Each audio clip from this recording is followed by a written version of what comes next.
दोस्तों, मैं अखिल भाटी सभी का स्वागत करता हूं डिफेंस स्टडी 2.0 यूट्यूब चैनल पर। और मैं आपको बता दूं स्टूडेंट्स, जो हमने प्रैक्टिस सेशन की सीरीज स्टार्ट की है, जो कि एयरफोर्स में जो XY का पेपर होने वाला है नवंबर के मंथ में, उसके लिए हमने प्रैक्टिस सेशन स्टार्ट किया है। और जो मंडे था, मंडे में हमने फिजिक्स की फर्स्ट वीडियो डाली थी प्रैक्टिस सेट की, और उसमें जो है हमने 3 क्वेश्चन डिस्कस किए थे। लेकिन 3 क्वेश्चन नहीं, उसमें हमने कॉन्सेप्ट भी डिस्कस किए थे। कॉन्सेप्ट मत भूलना, क्वेश्चन बेशक भूल जाना, क्योंकि यदि क्वेश्चन आपका पेपर में आता है और कॉन्सेप्ट आपके याद है तो आप क्वेश्चन तो कर ही लोगे। तो दोस्तों, मैं फिर से फिजिक्स की वीडियो लेकर आया हूँ, और फिजिक्स की इसी वीडियो में फिर से मैं उसी प्रकार इस वीडियो की इस सीरीज को आगे बढ़ाऊंगा। और इस वीडियो में भी हम मोस्ट इंपोर्टेंट क्वेश्चन आपके साथ डिस्कस करेंगे। तो इसलिए वीडियो को देखते रहिए और वीडियो को लाइक कमेंट शेयर तो जरूर करना है। तो चलिए, जैसा कि हम बता रहे हैं कि जो हमारी प्रैक्टिस सेशन है, यो सीरीज किस प्रकार चलेगी। तो यदि आपने पहली वीडियो देखी है तो आपको पता होगा कि ये प्रैक्टिस सेट या ये सीरीज किस प्रकार हम कराते हैं। तो हमें पता है कि हम इस सीरीज में कोई भी क्वेश्चन बोर्ड पर नहीं उतारते, हम आपको बोल के बताते हैं और आप अपनी नोटबुक में नोट करते हो। तो चलिए, मैं फिर से क्वेश्चन मोस्ट इंपॉर्टेंट है, एयरफोर्स में पूछा गया है और अब फिर से पूछा भी जा सकता है। तो इसलिए दोस्तों, क्वेश्चन को मोस्ट समझकर और मोस्ट से भी मोस्ट समझकर क्वेश्चन को सोल्व करिए। तो चलिए स्टार्ट करते हैं। और 4th नंबर क्वेश्चन है, और 4th नंबर जो क्वेश्चन है वो बहुत मोस्ट इंपॉर्टेंट है। एक बार क्वेश्चन की जो लैंग्वेज है वो समझिए। किसी रेडियो एक्टिव, देखिए किसी रेडियो एक्टिव जो हम चला रहे हैं वो चलाए हैं न्यूक्लियर फिजिक्स, जो हमारी नाभिकीय भौतिकी है, उसी से क्वेश्चन लिए गए हैं। सारे जितने भी क्वेश्चन लिए जा रहे हैं उसी से लिए जा रहे हैं। तो इसलिए आप वीडियो को मिस मत करना, क्योंकि यार न्यूक्लियर फिजिक्स एक ऐसी फिजिक्स है जिससे क्वेश्चन 2 या 3 तो जरूर बनेंगे। चलिए स्टार्ट करते हैं। किसी रेडियो एक्टिव तत्व के लिए, कोई तत्व है रेडियो एक्टिव, किसी समय पर कोई समय है, उस पर जो है एक गणित 640 विघटन प्रति सेकंड प्रदर्शित करता है। दोबारा सुनिए कि एक रेडियो एक्टिव तत्व है, वो किसी समय पर जो है 640 विघटन प्रति सेकंड उत्पन्न करता है। जो गणित है, जो अंक है, वो उत्पन्न कर रहा है, प्रदर्शित करता है 1 घंटे के बाद। कितने घंटे के बाद? T बराबर 1 आवर। 1 घंटे के बाद जो है उसकी सक्रियता है विघटन के बाद, वो कितनी हो जाती है? 80 विघटन प्रति सेकंड हो जाती है। कितनी हो जाती है स्टूडेंट्स? 80 विघटन प्रति सेकंड उसकी सक्रियता हो जाती है 1 घंटे के बाद। फिर क्या कह रहा है? तो तत्व की अर्धायुकाल बताइए। तो अर्धायुकाल कितनी होगी? T½ कितना होगा? ऐसा क्वेश्चन कराया है जब फर्स्ट वीडियो डाली थी प्रैक्टिस सेशन की, तो ऐसा क्वेश्चन आपके सामने रखा था मैंने और ये सोल्व भी कराया था। तो इसलिए आज की वीडियो में आप इस क्वेश्चन का आंसर कमेंट बॉक्स में कमेंट कर दो मेरे सोल्व करने से पहले। चलिए मैं इसका सॉल्यूशन बताता हूं, उससे पहले मैं इसका ऑप्शन बता देता हूं कि पहला जो ऑप्शन है वो है 120 मिनट, दूसरा ऑप्शन है 45 मिनट, तीसरा ऑप्शन है 30 मिनट और चौथा ऑप्शन है 20 मिनट। चौथा जो ऑप्शन है स्टूडेंट्स वो है हमारा 20 मिनट। तो चलिए शुरुआत करते हैं। शुरुआत कैसे करनी है वो तो आप सभी जानते हो, फॉर्मूला लगेगा, फॉर्मूले से ज़्यादा इस सवाल में कुछ नहीं होने वाला। चलिए सबसे पहले क्या दिया है? T, कोई समय दे दिया, मान लिया उनने T जो समय दिया है वो कितना दिया है? 0 समय पर उनने जो है 640 विघटन प्रति सेकंड दे दी। हम जानते हैं वी नो डैट, हम जानते हैं कि जो हमारा R/R0 होता है इजिकल टू होता है 1/2 की पावर n। n जो होता है, चूंकि n जो है वो है T/T½ ये तो आप सभी जानते हो। यदि पिछली वीडियो देखी है और यदि नहीं देखी तो डिस्क्रिप्शन में लिंक मिल जाएगा, वीडियो जरूर देखना। इससे सोल्व करते हैं। जो R होता है हमारा वो क्या होता है? जो हमारा बाद का समय होता है, जो हमारा अंतिम समय होता है, या अंतिम समय पर जो हमारी सक्रियता की दर है या विघटन की दर है वो हमारी जो है जो है आर से डिनोट करते हैं उसको।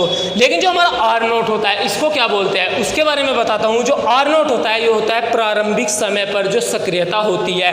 तो आपने क्वेश्चन पढ़ा था कि एक रेडियो एक्टिव तत्व है वो किसी समय पर जो प्रारंभिक समय था उस पर 640 विघटन प्रति सेकंड उत्पन्न करता है। तो इसलिए स्टूडेंट्स क्या आ जाएगा, आर के नोट की जगह क्या आ जाएगा 640, और स्टूडेंट्स आर की जगह क्या आ जाएगा 1 घंटे के बाद 80।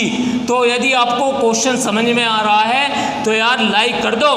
तो 0 से 0 कट गया, 8 से 0 कट गया, 8 64 होता है। तो इसको लिख देंगे 1/2 की पावर 3 इजिकल टू हो जाएगा 1/2 की पावर n, और जो हमारा n है n आ जाएगा 3। आई होप आपको बिल्कुल बात समझ आई होगी। n क्या आ गया हमारा 3 आ गया, क्योंकि ये क्वेश्चन तो आप खुद से भी कर सकते थे लेकिन तब भी मैंने सोल्व कराया। तो दोस्तों सबसे पहले तो आप क्वेश्चन खुद से सोल्व किया करो, उसके बाद सॉल्यूशन देखा करो। अभी n आया है, हमसे क्या पूछा है टी हाफ पूछा है कि टी हाफ हमारा क्या होगा। तो मैं आपको बता दूं स्टूडेंट्स, सबसे पहले तो आप इसके ऑप्शन देखिए। ऑप्शन में क्या लिख रहा है, मिनट में दिए हैं। ऑप्शन किस में दिए हैं, मिनट में दिए हैं, घंटे में नहीं दिए। तो हम जो हमारा 1 घंटा था इसको क्या लिख देंगे, जो हमारा टी होगा समय होगा उसको लिख देंगे 60 मिनट। तो स्टूडेंट हम जानते हैं कि जो n होता है वो होता है टी अपॉन टी हाफ के। अब हमसे पूछा है टी हाफ, तो टी हाफ बराबर होगा टी अपॉन n, और टी का मान 60 है और n का मान अभी निकाला है 3, और 3 से 20, और 20 जो होगा वो हमारी मिनट आ जाएगी। और इस क्वेश्चन का आंसर जो होगा ऑप्शन नंबर डी होगा। और यदि क्वेश्चन आपको अच्छी तरीके से समझ आया तो स्क्रीनशॉट ले लो और अपनी नोटबुक में नोट कर लेना। तो चलिए नेक्स्ट क्वेश्चन बताता हूं मैं आपको, और नेक्स्ट क्वेश्चन कितना मोस्ट इंपोर्टेंट होने वाला है वो सभी हम इसी वीडियो में और अभी डिस्कस करेंगे। चलिए आई होप यार क्वेश्चन जो है नाभिकीय अभिक्रिया से वे मोस्ट इंपोर्टेंट क्वेश्चन बनते हैं और इसी प्रकार के क्वेश्चन बनते हैं। तो इन क्वेश्चनों को तो मिस मत करना, क्योंकि अब नवंबर में पेपर है आपका और नवंबर तक आपको रेगुलर रहना है। चलिए नेक्स्ट कि क्वेश्चन की लैंग्वेज समझिए। किसी परमाणु के नाभिक की त्रिज्या, किसी परमाणु के नाभिक की त्रिज्या, देखिए कॉन्सेप्ट है, कॉन्सेप्ट 5वां जो है कॉन्सेप्ट है। कॉन्सेप्ट समझिए, क्योंकि अब से जो है 16 से 17 क्वेश्चन क्या बनते हैं एयरफोर्स में, कॉन्सेप्चुअल क्वेश्चन बनते हैं। जो कॉन्सेप्चुअल क्वेश्चन है, किसी परमाणु के नाभिक की जो त्रिज्या है, परमाणु के नाभिक की जो त्रिज्या है क्या है वो r है। परमाणु की द्रव्यमान संख्या, और जो द्रव्यमान संख्या है, जो द्रव्यमान संख्या वो क्या दी है, a दी है। द्रव्यमान संख्या क्या है, a है। अब क्या पूछ रहा है आपसे, तो इसमें संबंध स्थापित करो। जो हमारी त्रिज्या है और द्रव्यमान संख्या है इसमें क्या संबंध है। यदि न्यूक्लियर फिजिक्स पढ़ी है तो मोस्ट इंपोर्टेंट फॉर्मूला है, इस फॉर्मूले से तो क्वेश्चन जरूर बनता है। r बराबर होता है r नोट, r बराबर होता है r नोट a की पावर 1/3। फॉर्मूला आप सभी के याद होगा। क्वेश्चन किस प्रकार बनता है, जो उसकी नाभिक जो द्रव्यमान संख्या होती है इसे 2 गुना कर दे, 3 गुना कर दे, 4 गुना कर दे, 5 गुना कर दे, 8 गुना कर दे, जो भी कर दे उसमें त्रिज्या में संबंध पूछ लेता है। ऐसा क्वेश्चन बनता है। संबंध याद रखो कि द्रव्यमान संख्या और परमाणु की त्रिज्या में क्या संबंध है, तो r बराबर होता है r नोट a की पावर 1/3। यदि क्वेश्चन समझ में आया है या कॉन्सेप्ट समझ में आया तो यार लाइक कर दो, और इसका स्क्रीनशॉट तो आपको लेना है ही। चलिए नेक्स्ट क्वेश्चन देखते हैं कि नेक्स्ट क्वेश्चन क्या कह रहा है। किसी नाभिक की बंधन ऊर्जा, किसी नाभिक की बंधन ऊर्जा, आप मुझे बताइए जो नाभिक की बंधन ऊर्जा है, बंधन ऊर्जा तुल्य होती है। आप मुझे बताइए जो हमारी नाभिक होता है न्यूक्लियर फिजिक्स में, उसकी जो बंधन ऊर्जा होती है वो तुल्य होती है। तुल्य का अर्थ होता है समान, कि किसके समान होती है। ऑप्शन में आपके सामने रख रहा हूं, आप ऑप्शन को ध्यान से समझिए कि ऑप्शन क्या है। सबसे पहला है नाभिक के द्रव्यमान के, नाभिक के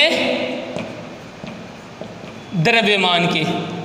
दूसरा ऑप्शन है प्रोटॉन के द्रव्यमान के, प्रोटॉन के द्रव्यमान के। तीसरा होता है ऑप्शन है नाभिक के द्रव्यमान क्षति के, द्रव्यमान क्षति के। चौथा ऑप्शन है कोई नहीं।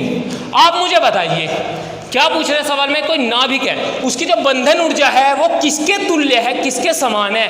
तो दोस्तों यदि न्यूक्लियर फिजिक्स, फिर से कह रहा हूँ न्यूक्लियर फिजिक्स पढ़ लो, मोस्ट इंपॉर्टेंट है। और न्यूक्लियर फिजिक्स से क्वेश्चन अब बनने स्टार्ट हो गए हैं, और पिछले 2 साल से तो न्यूक्लियर फिजिक्स से क्वेश्चन बनता ही बनता है, 3 या 4 क्वेश्चन तो आते ही आते हैं। जो देखिए हमारी जो नाभिक की द्रव्यमान क्षति है, द्रव्यमान क्षति का फॉर्मूला न्यूक्लियर फिजिक्स में पढ़ा होगा आपने, यदि जिस स्टूडेंट से न्यूक्लियर फिजिक्स पढ़ी है, कि जो नाभिक की द्रव्यमान क्षति है वो ही हमारी बंधन ऊर्जा के समान होती है। याद रखना कॉन्सेप्चुअल क्वेश्चन है और मोस्ट इंपॉर्टेंट क्वेश्चन है। यदि कॉन्सेप्चुअल क्वेश्चन आपके समझ आया तो यार फिर भी कह रहा हूँ, दोबारा से कह रहा हूँ कि यार वीडियो को बस शेयर करना है और कुछ नहीं करना। वीडियो के साथ, वीडियो को केवल और केवल शेयर करना है। हम आपके साथ इतनी मेहनत कर रहे हो तो आपको भी फर्ज बनता है यार, एक लाइक और एक शेयर तो जरूर करा करो, और कुछ करा करो या मत करा करो। चलिए नेक्स्ट क्वेश्चन समझिए और बताइए कि किसी भी नाभिक में जो प्रति न्यूक्लियन बंधन ऊर्जा है, आप मुझे बताइए, मोस्ट इंपोर्टेंट कॉन्सेप्ट है, मोस्ट कॉन्सेप्ट है, प्रति न्यूक्लियन बंधन ऊर्जा, जो हमारी प्रति न्यूक्लियन बंधन ऊर्जा है वो क्या दर्शाती है। आप मुझे बताइए कि जो हमारी प्रति न्यूक्लियन बंधन ऊर्जा है, जो हमारी नाभिकीय भौतिकी में मोस्ट इंपॉर्टेंट रोल अदा करती है अपना, प्रति न्यूक्लियन बंधन ऊर्जा वो हमें क्या दर्शाती है, उसका मुझे बताइए। ऑप्शन है आपके सामने, सबसे पहला है आकार, दूसरा है द्रव्यमान, तीसरा है स्थायित्व, चौथा है नैनोबदीस। पढ़िए तो डायरेक्ट आंसर लगाओगे कि जो हमारी प्रति न्यूक्लियन बंधन ऊर्जा है वो क्या दर्शाती है, वो हमारी स्थायित्व को दर्शाती है और कोई सी चीज को नहीं दर्शाती। जो मोस्ट इंपोर्टेंट कॉन्सेप्ट है, तो कॉन्सेप्ट आपको बिल्कुल समझ आ गया होगा। चलिए नेक्स्ट क्वेश्चन देखते हैं, और नेक्स्ट क्वेश्चन भी बहुत मोस्ट इंपोर्टेंट है। चलिए देखिए, दो आवेशों के मध्य, दो आवेश है, लैंग्वेज पर ध्यान दीजिए, क्वेश्चन बनेगा। दो आवेशों के मध्य निर्वात में प्रतिकर्षण बल, जो निर्वात है, वैक्यूम है, उसमें जो प्रतिकर्षण बल F जो है वो है 2.5 × 10⁻⁻⁷ न्यूटन है। जो निर्वात है उसके लिए कितना है, 2.5 × 10⁻⁷ न्यूटन। चलिए यदि इसके मध्य, यदि दो आवेश है, यो कोई आवेश है, इनके मध्य जो बल है वो यो है, यदि इन दोनों के मध्य एक पैरावैद्युतांक को सिग्मा आर से, मतलब एप्सिलॉन आर से डिनोट करते हैं। ठीक है, समझ में आ रही है बात। ये तो इलेक्ट्रिक फील्ड का है यार, सबसे कॉमन चैप्टर है। जो है पैरावैद्युतांक कितना है, 5। यो रख दिया जाए तो प्लेटों के मध्य जो बल होगा F डैश, वो कितना होगा। आप मुझे बताइए जो प्लेटों के मध्य जो बल होगा वो कितना होगा। डायरेक्ट कॉन्सेप्ट है, इसे समझिए आप। देखिए जब उसने निर्वात में रखा था, किस में रखा था, वैक्यूम निर्वात में रखा था, उस पर बल जो लग रहा था 2.5 × 10⁻⁷ लग रहा था। यदि उसने पैरावैद्युतांक रख दिया तो F डैश पूछ रहा है। हम जानते जो F डैश होता है F/σr के बराबर होता है। यदि यो कॉन्सेप्ट आपको याद नहीं है, क्योंकि यार अब देखो मैं इसको पूरा सॉल्यूशन तो करवा नहीं सकता, भाई क्लास में तो करा सकता हूँ, अब तो क्या चल रहा है, प्रैक्टिस चल रहा है, केवल आपको रिवाइज करा रहा हूँ, क्योंकि F का मान होता है 1/4πε0 Q/r²। यो समझ में आता है। दूसरी बात, यदि F डैश यदि वैक्यूम में रख दे, उसमें पैरावैद्युतांक किसी माध्यम में, किसी मीडियम में रख देते हैं, तो फिर क्या हो जाता है 1/4πε0 Q/r²। आई बात समझ में। इन दोनों से फॉर्मूले से एक संबंध स्थापित होता है। F डैश जो होता है माध्यम के लिए, वो होता है जो वैक्यूम होता है, निर्वात होता है, उसका बल अपॉन पैरावैद्युतांक। तो हम डायरेक्ट लिख देंगे 2.5 × 10⁻⁷ अपॉन 5। यो कट जाएगा 0.5 × 10⁻⁷, यो क्या हो गया, न्यूटन हो गया, जो कि हमारा माध्यम में जो बल है वो हमारा कितना आया, 0.5 10⁻⁷ न्यूटन। दोस्तों यो प्रैक्टिस सेशन था। इस प्रैक्टिस सेशन में भी हमने मोस्ट इंपोर्टेंट क्वेश्चन आपके साथ डिस्कस डिस्कस किए, और ये वही क्वेश्चन है जो कि एग्जाम में नंबर दिलाते हैं, जो एग्जाम में बनते हैं। क्योंकि अब वो टाइम आ चुका है जब न्यूमेरिकल क्वेश्चन नहीं बनता। कैसा क्वेश्चन बनता है? कॉन्सेप्चुअल क्वेश्चन बनता है। 16 से 17 क्वेश्चन कैसे बनते हैं?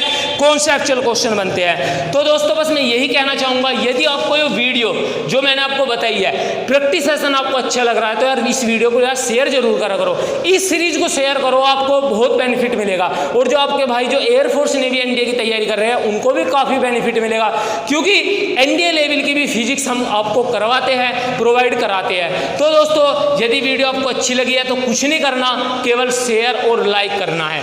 और हम मिलेंगे दोस्तों नेक्स्ट इंपॉर्टेंट प्रैक्टिस सेट के साथ, चाहे वो मैथ का हो चाहे वो फिजिक्स का हो। तो जय हिंद, जय भारत, वंदे मातरम। मिलते हैं नेक्स्ट वीडियो।